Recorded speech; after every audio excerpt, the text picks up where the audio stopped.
everybody, and welcome to episode 64 of All About African Violets. All About African Violets is musically sponsored by Ted Yoder. You can hear and purchase his wonderful music on his website at tedyoder.com. Hi everybody, welcome to my sunroom. Come on in. It is Sunday morning. So I am recording a little late this week. I usually try to record on Friday or Saturday and have this ready for you early on Sunday. But, you know, all good things are worth waiting for. So I hope you'll forgive me for being a little tardy this week. I welcome you to my sunroom. The sun is coming up. Well, it's up. It's a cloudy day here in Chicagoland. But I got a whole lot done in the plant room last night, and so I waited to film this until so that you could see the results and the fruits of my labors from last night. And this is going to be a slightly different episode. I mean, we've had lots. I try to change them up all the time, as you know. But I think I'm going to be a little bit more of a talking head this week because I want to really kind of go in depth on a subject that's near and dear to my heart, which is limit your collection. And as you all know, I have felt, and I've mentioned it multiple times, particularly over the last month, you know, as I headed into the end of summer when things just really came to a head, my plants certainly have suffered some neglect in the last few months. And now it's the beginning of fall, really it's mid-September practically. Well, it is, it's the 15th of September, I can hardly believe that. But I really am looking at that feeling of like, oh, I have too many plants and I can't keep up and this isn't fun. And how is this, you know, how did I do this? So you guys have been with me from some of you have been with me from the very beginning. And when I was starting over from nothing. And so you can see that in a little more than a year's time, I have, increased my collection substantially. I was well over 100 varieties, as you know, and now I am under 90 as of today, and that means that I've been culling over, you know, of course, obviously sometimes you lose a leaf, it just doesn't make it, or things happen, the plant doesn't look good, or it's not happy, and you're just not sure, and so it goes, and that's part of the process. And I've really been focusing on that. And one of the things, and I may have shared this with you guys before, but it bears repeating. One of the things we're right into tips and treasures, right there. One of the things I want to talk to you about today is something called the 10 propers. And if you're here in Illinois, I've given a program on this before in Illinois, and I learned about it when I was still in Ventura. And I'm going to name drop a little, so forgive me, but I'm going to read this to you. It's a program that I did called Back to Basics, the 10 Propers and Growing for Show. Well, I'm not going to talk about the Growing for Show piece, but I am going to talk about the 10 propers. And I want to show you that in my own notes, I made this very large for myself because this is something that we all need to remember. The care that an African violet receives is directly reflected in its foliage. So over the last couple of weeks, as you guys have taken a look at what's on the stands, you've seen that there have been leaves that are getting brown and blackish on the edges and kind of looking gross. And you can see that the care that they have received has not been consistent. And if you have ever had one of your cards, if a judge has ever written on one of your show cards, you know, this plant, you know, something along the lines of, you know, better grooming and more consistent care could make this plant a winner. And if you've ever had a plant in a show that I judged and saw that, I probably wrote it because it's something that I have found for myself, and it's something that is tried and true for a very long time. I learned about the 10 propers from Jean Shipley, and she is a master judge for the AVSA, and she's a member of Ventura. And I'll just read you these couple of paragraphs and then we'll talk. When you are consistent in your care, well, here, what is more consistent care? Have you gotten a comment from the judges that says something along the lines of better grooming and more consistent care could make this plant a winner? Consistent care is relatively easy, but it does take a little time. But it's worth learning about because the care that an African violet receives is directly reflected in its foliage. Let me say that again. The care that an African violet receives is directly reflected in its foliage. Now, for those of us who are show growers, you know that the foliage is just as important as the blossoms are when the judges are looking at your plant. So when you are consistent in your care, your plants will be happy. I initially learned to grow violets online. I think you guys know that. I think I shared that with you way back. But I also had the great good fortune to learn from some of the best teachers, judges, and growers in the country, including Dorothy Kosowski, Floyd Lawson, Barbara Elkin, Gary Beck, Daryl Hoover, Jackie Jones, Barbara Pershing, Irene Merrill, Ann Wong, Florence Naylor, Jean Shipley, and Leonard Ray, not to mention Joyce and Ken Stork. So I have been very, very, very lucky as a grower to have judged with some of these. Some of these people are no longer with us. And I really had great good fortune. I was in the right place at the right time. And I learned from really some of the best. And one of the things, and I was lucky enough to be in the same club with Ann Wong and Florence Naylor and with Jean Shipley. And one of the things that Jean talked about was the 10 propers. And again, she presented them.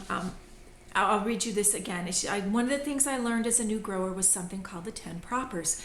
I am presenting these to you as they were presented to me by Jean Shipley, an AVSA master judge and member of the Ventura County African Violet Society and great friend of mine. Although it may seem like a long list, these 10 things become second nature very shortly. You will notice that they are old and some of the specifics may no longer apply in today's world. But most of them are still spot on, and in any case, the spirit of each of these propers is still the same, and they have served me well. So, I'm not going to read everything about them to you. I'm just going to go over them with you because they are important. Proper soil, proper light, proper space. Okay, this one I'm going to stop and talk a little bit about because many of you have commented to me that you're like, oh, you have so much space on your shelves and your plants aren't touching and you know, wow. Well, that's because African violets need space to grow. They don't want to be touching up on everybody else's leaves. They want their own little personal space, you know, that little dome of space around them, so to speak. And that's really important, particularly if you are a show grower, because they don't want to be crowded. They don't want to touch. They don't want to overlap anybody else. You need to leave enough space for good air circulation and room for every plant on the stand to receive their equal share of the light that's coming to them. So number 4, proper potting. Well, you're going to see this week that I finally did get some more potting done. Last week, you know, I had potted up babies and I got quite a few of those done. This week, I did a lot of repotting of plants that had been left since January and needed to be repotted. It's embarrassing to admit that, but you know, that's how we roll here. I always tell the truth. Today I have Bengal spice tea and it's really, really good. I do always tell you guys the truth because it's important that you know that, again, even an experienced grower sometimes makes mistakes, has troubles, things go wacko. And I had a very crazy busy summer and I have too many plants. So the result of that is not consistent care, and it's very, very evident. And you guys have been seeing it for the last few weeks. So hopefully when you look today, you'll see some things that are very different. But as a general rule, standard single crown plants, starting with the baby plant grown a 2.5-inch pot, that's like the little solo cup, repotting every 2 months, up to a 4-inch or 5-inch pot, okay? And then they'll go to every 6 months for a standard. Growing minis and semis in 2 to a 2.5-inch pot only, and they get repotted every 3 to 4 months. Every 3 months it's here. Depends on the style of potting. Perlite may be in the bottom of the pot, then fill the pot with slightly moist soilless mix up to 3/4 of an inch below the top of the pot. Make a well and place the plant in the center of the pot. Gently distribute the soil around the plant without covering the crown, and there are several styles of pots and potting methods, many of which we've spoken about before here on the podcast. So number 5, proper humidity. Number 6, proper spraying. Now, this is one thing that I don't do very often.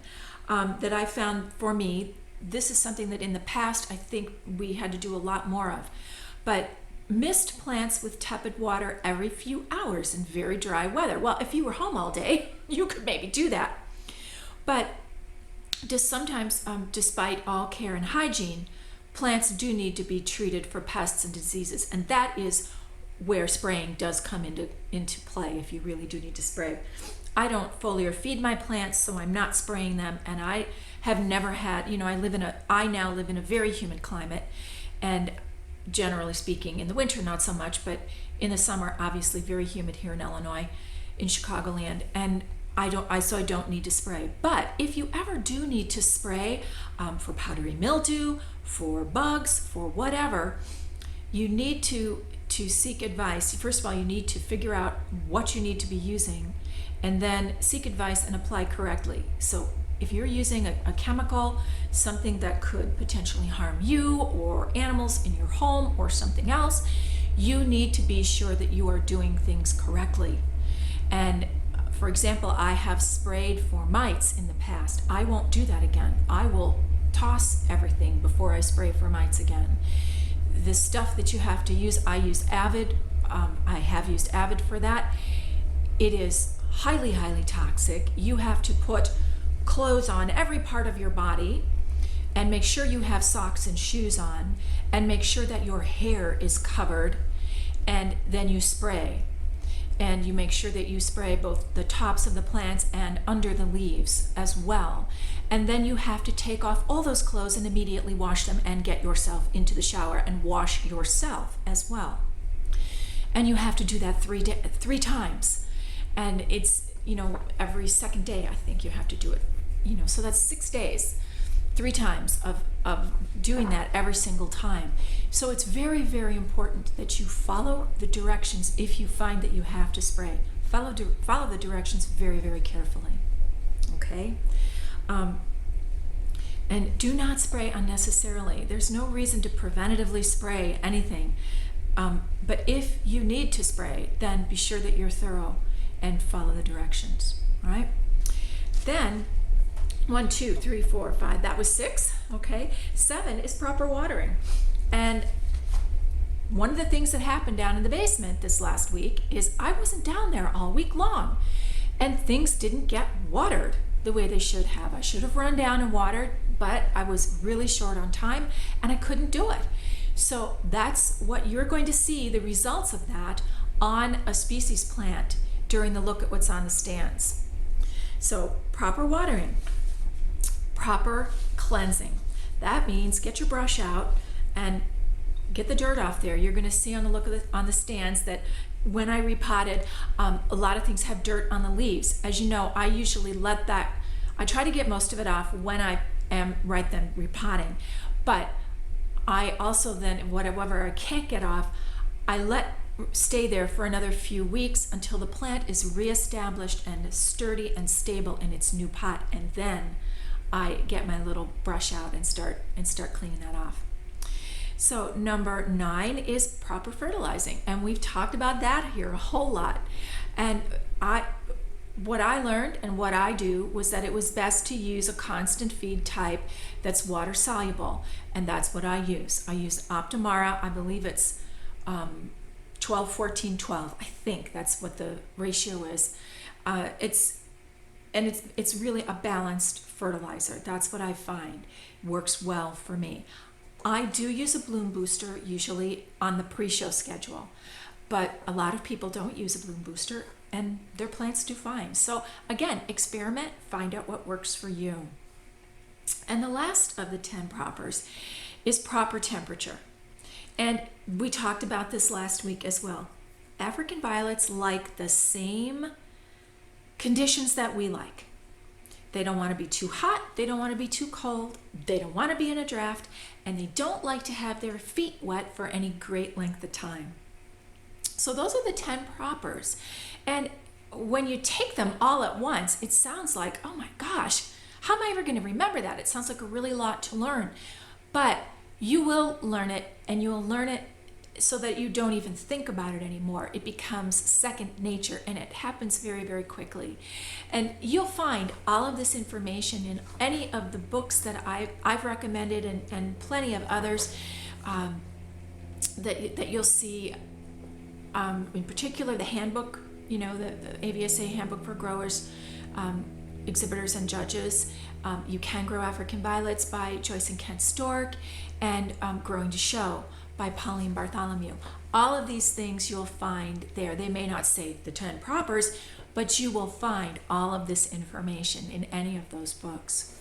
So, and now, why would you use the 10 propers? Well, you guys are gonna, I don't know if you can see here, I've got some photos here of a couple of plants, and I'm gonna put my glasses on so that I can really show these to you. All right, I've given you kind of a timeline here. This plant, this was back in 2009. Big train starting up, sorry. This was Melody Kimmy, a favorite of mine for many, many years. I don't have one right now, but it's a wonderful plant. And you can see that it's pale, it wasn't well cared for, the symmetry is horrible, and believe me, Melody Kimmy has symmetry that you have to work at anyway, but it's not great. So this is before and this is after potting. I groomed it and I repotted it. And then this is it in September of 2009. And guys, if you want me to, I can set this up as the slideshow like I've done before, and you'll just see the slides and hear me talk about it. If you would like to see that, let me know, and I'll set that up for next week and try to show you these, if I can find them, the photos. I will try to show them to you so you really see them close up. But here's Mid-America, another favorite plant of mine. And you'll see this red circle, all the leaves around on the outside of this plant. It had powdery mildew. It was really unhappy. So this was in April of 2009, and by September of 2009, it looked like this. And you'll recognize this photo from the beginning of the podcast in June 2010, when it won Best in Show at the Illinois Stage Show. So that is why you want to do this. You want to begin to be consistent in your care of your plants, and particularly if you are showing them. Because the more consistent that you are, the happier your plants are going to be. And what that means for me is that I must limit my collection. And I'm getting closer to having fewer than I usually like to settle right around 50 varieties. Again, because I have a pretty busy and demanding life, I have a pretty busy and demanding job. And African violets, if you allow them, can be a pretty busy and demanding hobby, as we all know. But when I limit my collection, everyone is happier. I'm happier, the plants are happier, everyone's happier. So that's really what I wanted to talk to you about today. So now I have a couple of questions that I wanted to touch on, but I'm going to have you go take a look at what's on the stands so that you can see the results of my labors in the plant room last night, and I will be right back.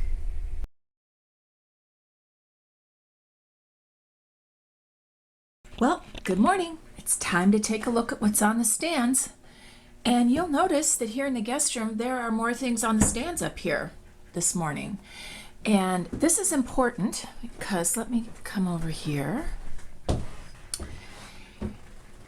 This is Grandifolia 237. This plant was living down in the basement, and I did a little research that you've already heard about, and I decided that it needed a warmer location.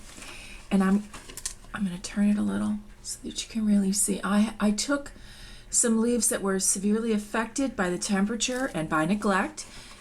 I took those off, and I'm going to show them to you now. I'll show you the plant before, and then I'll be right back. This is Grandifolia 237. And I want you to look carefully at it. You can see what happened here and here, here, all around in the center of this crown. And I'm going to take leaves of this because there's nothing really wrong with this plant.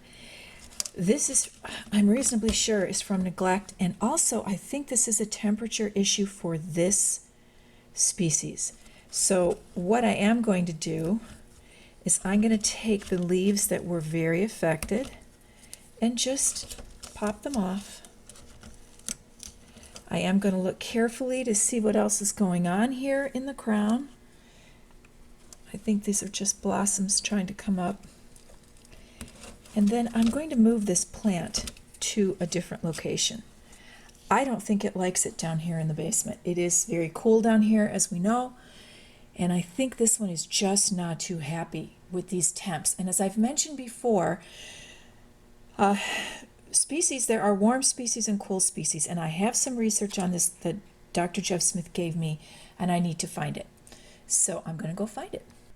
So you can see what I've done, and actually I need to clean up a little bit more, but I've moved it upstairs, and we're going to see how it does. And I also discovered that House of Amani would be happier up here. I mean, it is up here, and it has been happy since it's been up here.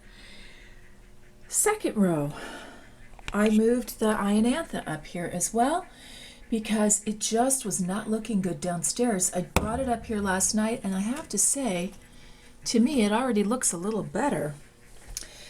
And I'll just do another quick look down here. Oh, we've got a little space on that shelf. Let's walk back around. And you can see that I did get some repotting done, which is also why I waited to do the look at what's on the stands. This is Santisu. This is Zima Obeyetzia, and this is Smooch Me. So everybody's up in a 4-inch pot now on these shelves, pretty much, and things are looking pretty good. I'm going to, that's in the corner there.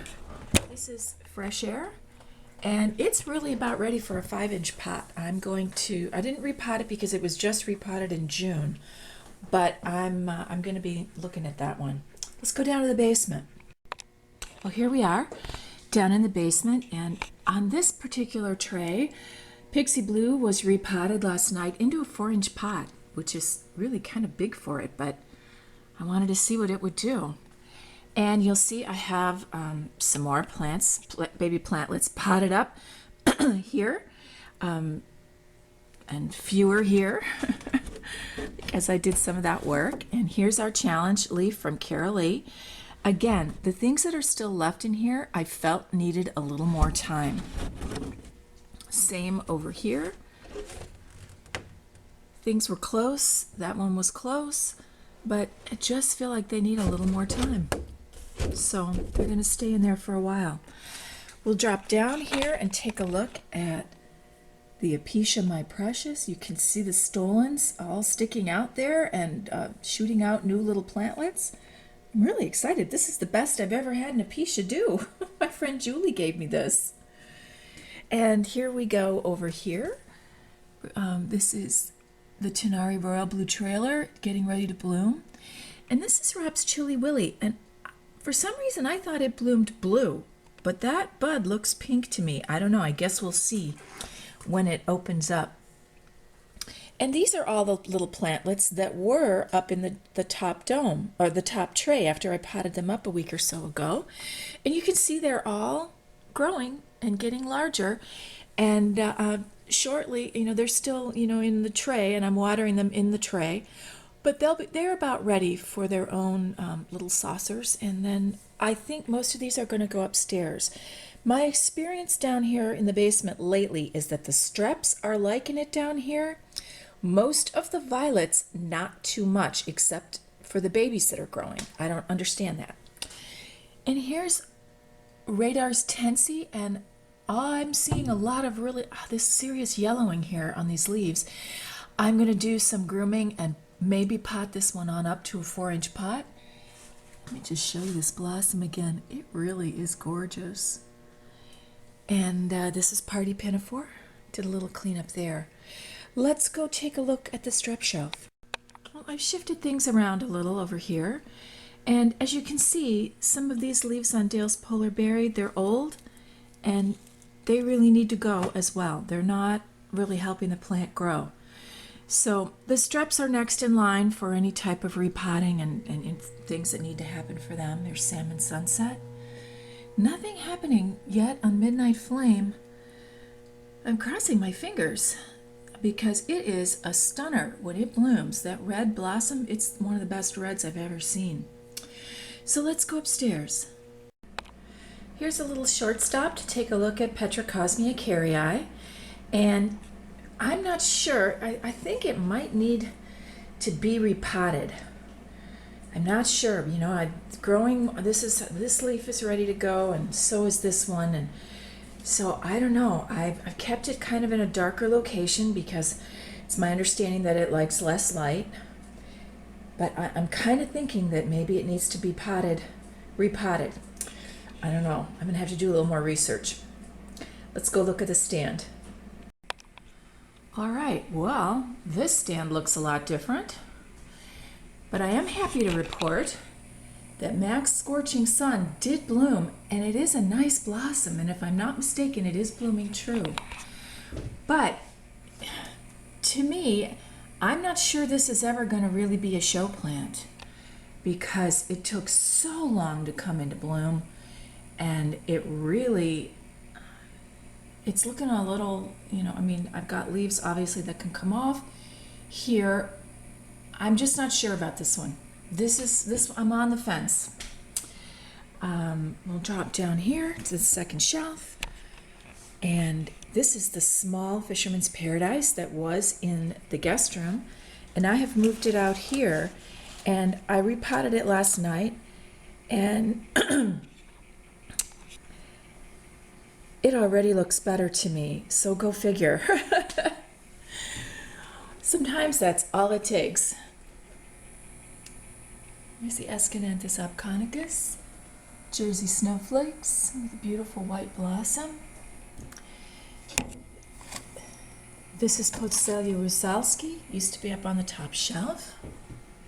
Actually, let me kind of clue you in on who's where. This is Optimara Yellowstone. I also moved it up from downstairs. This is Granger's Peach Frost. Let's walk around. This is still Grape Glory. This is Moz Old Fashioned, used to be on the second shelf. This is Forest Orchid, which is the English name for this Russian variety. And I'm not so sure that this one is a keeper. It's growing a little funny. I don't like that. Here's Texas Hot Chili with some new beautiful, beautiful blossoms. And a quick look down here. Here's Rob's Wagga Wagga, looking great. Here is Buckeye Celebrity Status. That little buzzing, if you hear it, is the lights. Here's Optimara Michigan. So you can see that I took those whole two rows of leaves off to where you could see where that culture break was, where it really needed to have been repotted months ago. And already it's relaxing. Same thing, let's walk back over. Same thing here with Western Moon. I dropped it down to really the center core. And same thing with Roulette. So I think these guys are going to be a whole lot happier now. And let's go over and take a quick look at the big box violet. Well, with all the repotting I did yesterday, which I was down there working for about 4 hours, which is a really long time, this is the one plant that I really didn't get to. And I did take some more leaves off of it that were starting to lose their grip. And I don't know if you can tell, but these blossoms, they may look okay on the camera. I'm looking at them on the monitor now, but I can see them in real life, and they are not as strong and stable as that first huge bloom was. They are not holding up and lasting as long. So I'm hoping to get this one repotted today, and I think that's the look at what's on the stands this week. I'll be right back.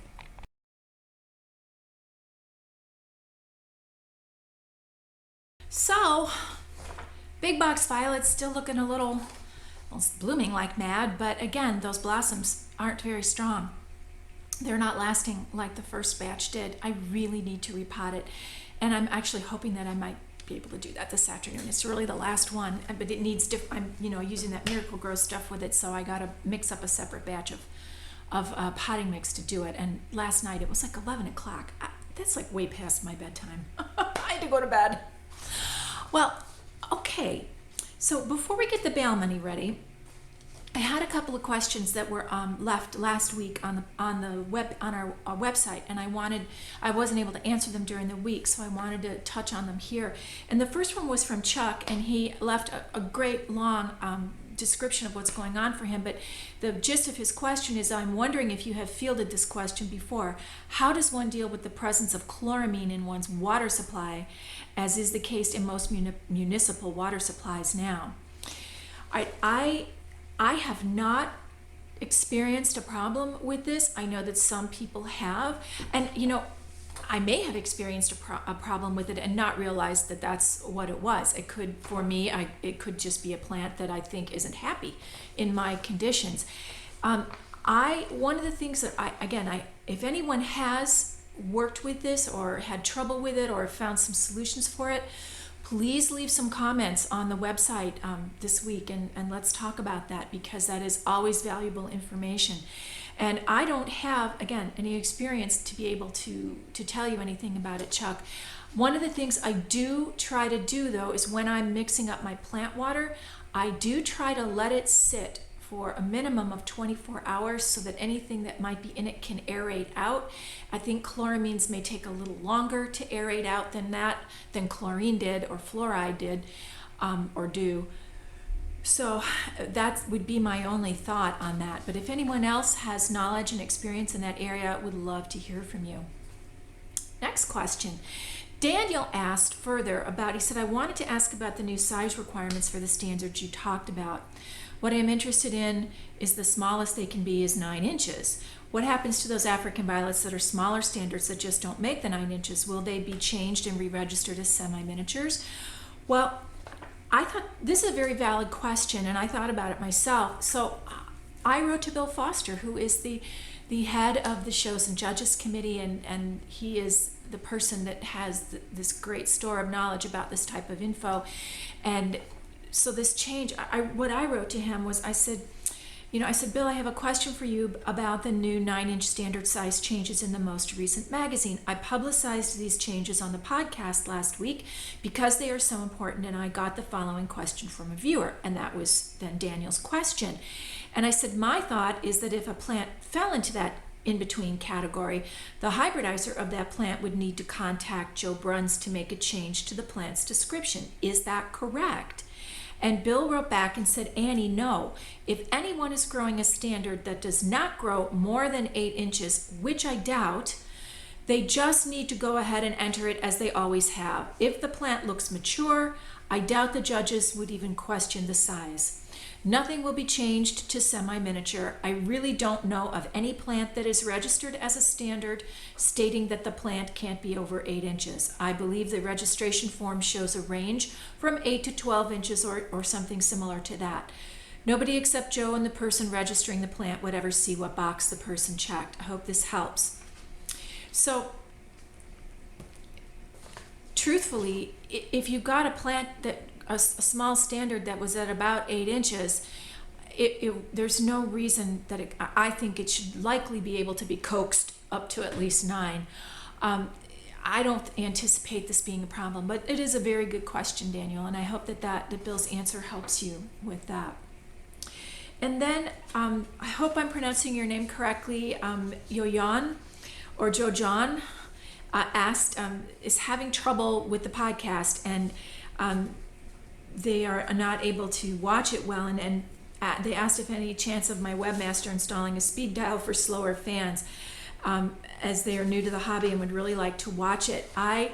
The only thing there's nothing I can do on my end for that. If there is a way that you can just allow the entire episode to download all the way into your computer before you attempt to watch it, that would be the only thing I could suggest to you. Or if you have a device that you can access the iTunes store and it would download automatically for you to whatever device you choose to watch on, that might work for you too. I'm sorry you're having trouble. I know that there are still people on dial-up all around the world that don't have a cable modem or a DSL line, so I know that that's difficult sometimes. And as we move into more and more video and more high def, although my videos are not high def, that sometimes the amount of information, it takes a while for it to download.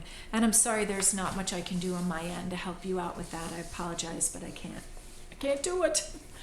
And then Lee asked about, she said, I got a few plants from an excellent grower and they looked fantastic. The leaf stems, she says, help me out for the correct term, that would be the peduncles, were long and relaxed, but not too long and leggy, and not too long to look leggy. After a month or so at my house, the new growth looks like it is tightening and shortening up. I want to think that they are getting too much light, but for now they are on a shelf in an east window and not getting artificial light. This is my isolation shelf. Should I move them or wait and see what happens? Also, I am 99.9% sure that they don't have bugs. Okay, Lee, there are so many things that it could be. That's one of the tough things about something could go wrong, and it could be one thing or it could be the exact opposite. First of all, good that you are isolating these plants. I would suggest you isolate for a minimum of 10 weeks, 12 weeks actually, I meant to say. There are a lot of questions to ask about this. Some things for you to consider are, did you repot these plants into your own potting mix when they came into your home?